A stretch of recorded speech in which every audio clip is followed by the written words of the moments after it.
Hey, so we did it. We got to see election season come and go, and everybody's spitting venom at the other side. We have people acting in really aggressive, intense ways that you couldn't do in normal life. You couldn't. My opponent took the parking space I was hoping for because he's out of touch and irresponsible, and you can't do that over little issues. You know, people kind of say that's uncivil, but we had all this venom and it was kind of enabled because the issues were so important, right? I mean, we're talking about the future of the country, stuff like that. So people kind of say, you gotta have that aggressiveness and that energy because you're trying to get at these important issues. And I think it raises the question, what is the fundamental difference between acting out of a love and a zeal for the public good and a passion for true ideas and concepts, and acting out of self-interest and hatred for other people? And how do we identify it?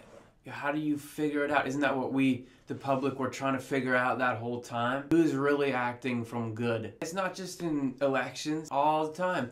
How do you know when somebody's acting from just being a stand-up dude or from being a jerk? And everybody's going to have an opinion on it. I want to take a look at Swedenborg's definition because I think it's hip. He wrote that if you're being aggressive, you are acting out of love.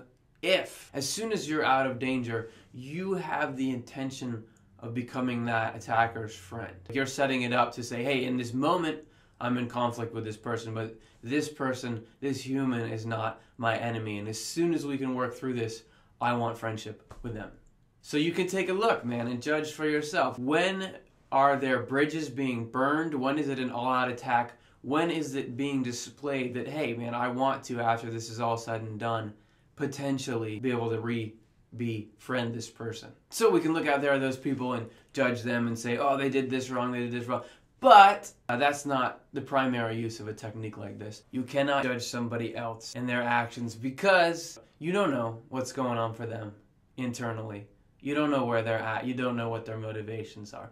It would just be guessing. The only thing you can do accurately and consistently to some level is look at yourself. Your own thoughts and your own intention. I started pointing at myself because I should be looking inside when I'm telling you guys to look inside, or am I telling myself to look inside? Anyway, where this really becomes useful is you can use those same principles to examine your own motivations. If you are, for some reason, thinking, feeling, speaking, acting negatively towards someone, which comes up, man, it's a rough planet, and there are times when being completely passive won't solve the problems, but you can give it this litmus test, man. Look at those thoughts. So I'm raging at this person in my mind or out loud behind their back or something. Maybe even about which candidate they backed in the election. Or at the candidates themselves. What's the agenda?